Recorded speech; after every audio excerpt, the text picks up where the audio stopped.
Atenção! Começa agora uma teleaula de Ciências do Ensino Fundamental. Você vai assistir a teleaula de número 67. Bons estudos!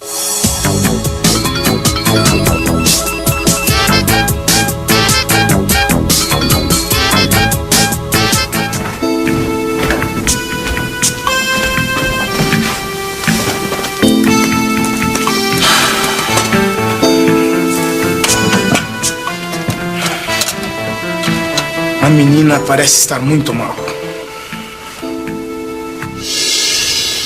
Aquele ali vocês já conhecem, é o Linneu. Só que na teleaula de hoje, além de ele ser o Linneu, ele vai estar representando um jovem cientista que descobriu o micro-organismo causador do mal de Chagas, o próprio Carlos Chagas. E o Alberto vai ser seu assistente. Tudo isso vai acontecer num sonho que eu vou ter. Um sonho que vai ensinar pra gente várias coisas sobre essa doença muito comum no Brasil. Ah, tem mais. Na teleaula de hoje você também vai ver várias coisas sobre os inseticidas. E agora, com licença, que a nossa quer dizer que o meu sonho vai começar. 1909. Durante um intervalo em suas pesquisas sobre a malária em Minas Gerais, o jovem médico e cientista Carlos Chagas é chamado para atender a pequena Berenice. Ela está com muita febre. É bom você recolher uma amostra de sangue. Segura aqui. Segura. Eu não quero.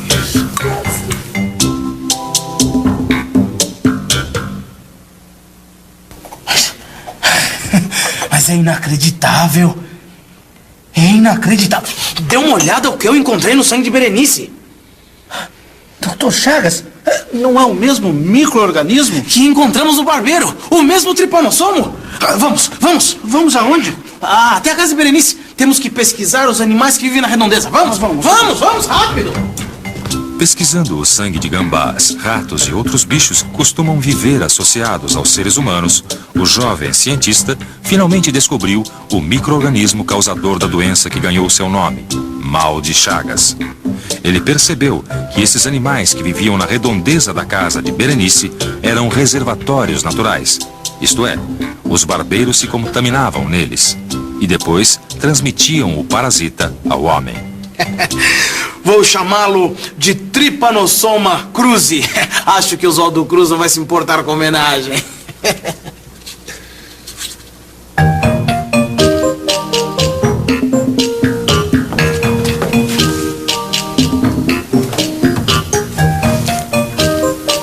Meu Deus! O Dr. Carlos Chagas morreu. O Dr. Chagas morreu em 1934, mas Berenice sobreviveu.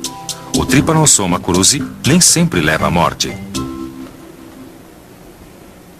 Muito bonito. Dormindo em pleno horário de trabalho, Maria. Nossa, será que o Linneu morreu? Como é que é? Ai, não, nada. Desculpa, eu não sei como é que isso aqui aconteceu. É que essa noite eu não dormi direito, sabe? Tudo bem, isso acontece mesmo, né? De qualquer maneira, foram só uns minutinhos. O tempo suficiente para eu ir até a banca. Só uns minutinhos, só isso? Como só isso? Nossa, é que eu tive um sonho que pareceu ser super longo. Eu sei com aquela conversa que a gente teve ontem com o Linneu, sabe? Não sei. Será que você não andou sonhando com o próprio Linneu? Oi, estavam falando de mim? Ai, que surpresa boa, Linneu. Surpresa boa, Maria. Eu venho aqui todo dia. É o seguinte, Linneu, é que a Maria ficou impressionada com aquela história que você contou sobre a descoberta do micro-organismo que causa o mal de Chagas. E aí ela andou sonhando com isso. O que mais me impressionou foi o fato da Berenice ter sobrevivido até a morte do Carlos Chagas, que ele morreu bem velhinho, né? E sabe o que não é tão estranho assim, Maria? Porque ao contrário do que muita gente pensa, o Trypanosoma pode se instalar em diversas partes do corpo. Dependendo do local onde ele se instala, a pessoa pode viver vários anos sem queixas muito sérias. E você, sabia disso? Pois é, nem todo mundo que possui Trypanosoma no sangue morre de mal de Chagas, o que não diminui o problema. O mal de Chagas pode ser uma doença seríssima se o Trypanosoma atacar o aparelho digestivo ou o aparelho circulatório. Dá só uma olhadinha. Foi realizado ontem o primeiro transplante de coração do país. O paciente teve seu coração atacado e totalmente danificado pelo Trypanosoma cruzi, o micro-organismo que causa o mal de Chagas. Muitos anos já se passaram desde que esse transplante ocorreu. Mas mesmo assim, o mal de Chagas ainda é uma doença com grande incidência no Brasil, atacando principalmente a população mais pobre que vive em casas de pau a pique. O barro seco das paredes é um dos locais onde podemos encontrar o maior número de insetos com o micro-organismo causador da doença. Por isso, costumamos associar o mal de Chagas à miséria. Aqui nesse mapa a gente pode ver que o mal de Chagas ataca do Maranhão até o Rio Grande do Sul. O curioso é que o micro-organismo causador da doença só pode ser encontrado na América. E por isso também ela é conhecida como tripanossomíase americana. A outra coisa que me chamou a atenção foi essa história do mal de Chagas ser associado à miséria. As pessoas que vivem em casa de pau a pique. Por isso mesmo, Maria, que ter casa de alvenaria, ter água encanada, ter esgoto, não é nenhum luxo. É uma questão de saúde, né? Olha, o micro-organismo foi descoberto no início do século e até hoje não se resolveu esse problema. Olha, não é bem assim, né, Alberto? Quer dizer, existem várias pesquisas, né? Tem uma vacina que está em desenvolvimento.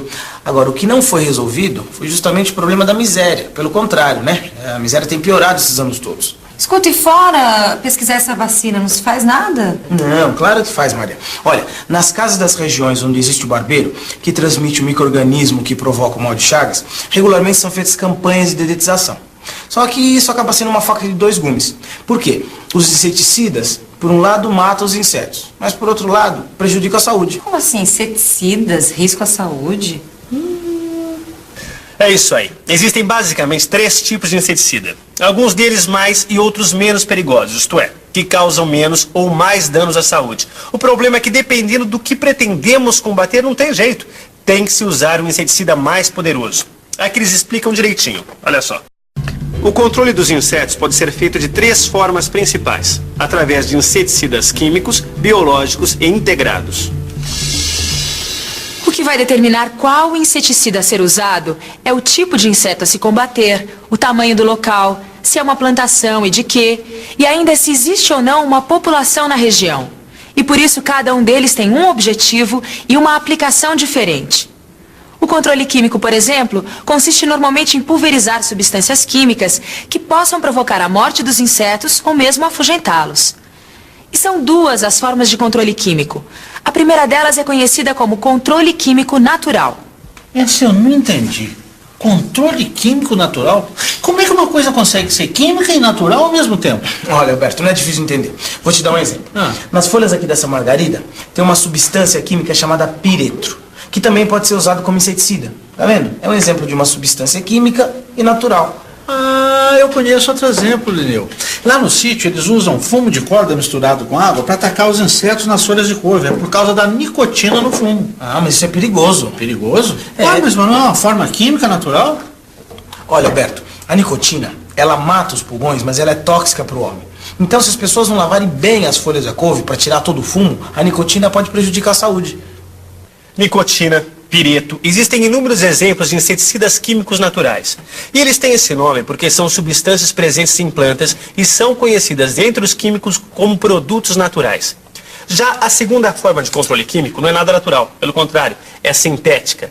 Essa matéria explica direitinho, conta até a história dos inseticidas químicos sintéticos. A partir da década de 30, a indústria química entrou em mais um ramo rentável da economia, o setor de defensivos agrícolas. De lá para cá, foram desenvolvidos diversos tipos de inseticidas que tomaram o lugar dos sais de arsênio e do mercúrio, sais com um alto grau de toxicidade.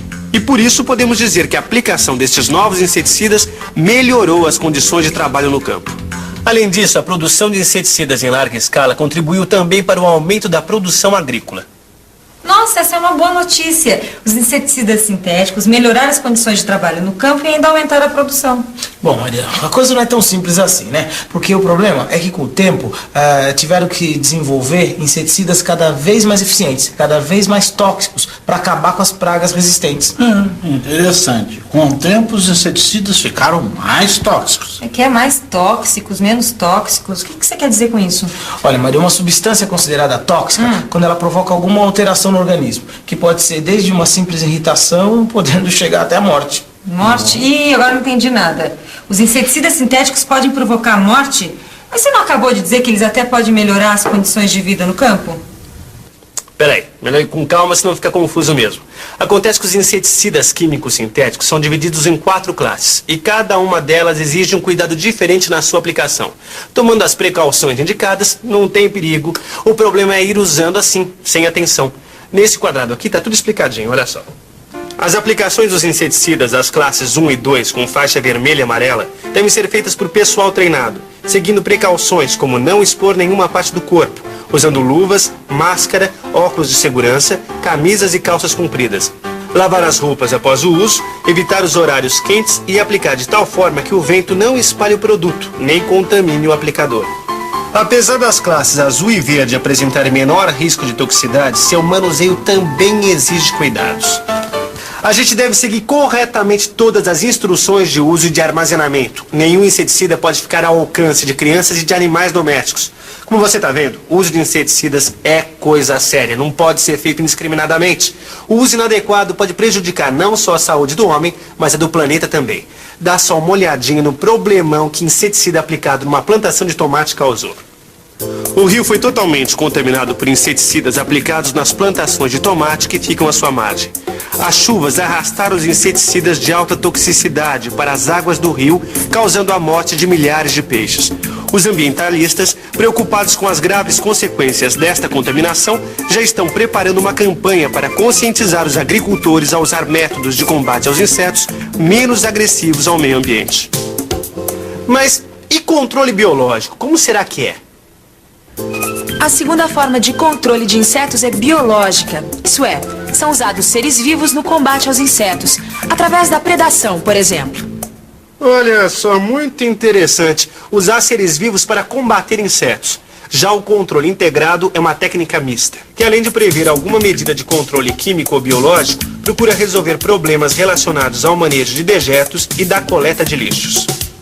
Bom, falando em coleta de lixo, eu tenho que ir, que eu vou terminar de preparar uma aula que eu vou dar justamente sobre isso, sobre controle integrado. Puxa, a nossa conversa rendeu bastante hoje, né? A gente começou conversando sobre o mal de Chagas e terminamos com os inseticidas. É justamente porque hoje em dia a forma principal de combater o mal de Chagas é através da aplicação de inseticidas, né? Mas sabe o que eu acho? Que o jeito mesmo era acabar com a miséria, viu? Ah, Maria, como sempre, sonhadora. Sonhadora, tá bom, é o que eu acho, tá? O que é? Vocês vão brigar, é isso? Imagina, eu não vou perder meu tempo brigando com o Alberto, não. Eu vou aproveitar para revisar tudo que a gente viu na teleaula de hoje. E atenção, se liga aí que é hora da revisão. Na teleaula de hoje, você viu que o mal de Chagas é transmitido pelo barbeiro e é causado pelo tripanossomo. Viu que o barbeiro pode se contaminar parasitando outros animais que vivem próximos aos seres humanos. Viu que apesar da doença ter uma evolução relativamente benigna, na maior parte dos casos podem ocorrer manifestações muito graves. Viu que o controle de insetos pode ser feito de 3 formas: químico, biológico e integrado. Viu que os inseticidas têm sido usados no combate de muitas doenças transmitidas por insetos. Mas viu também que os inseticidas apresentam riscos para os seres humanos e ao meio ambiente, e por isso devem ser usados com muita cautela. Bom, agora é abrir o livro e estudar. No seu livro você vai aprender muito mais coisas sobre os inseticidas e o mal de Chagas. Bons estudos e bons sonhos.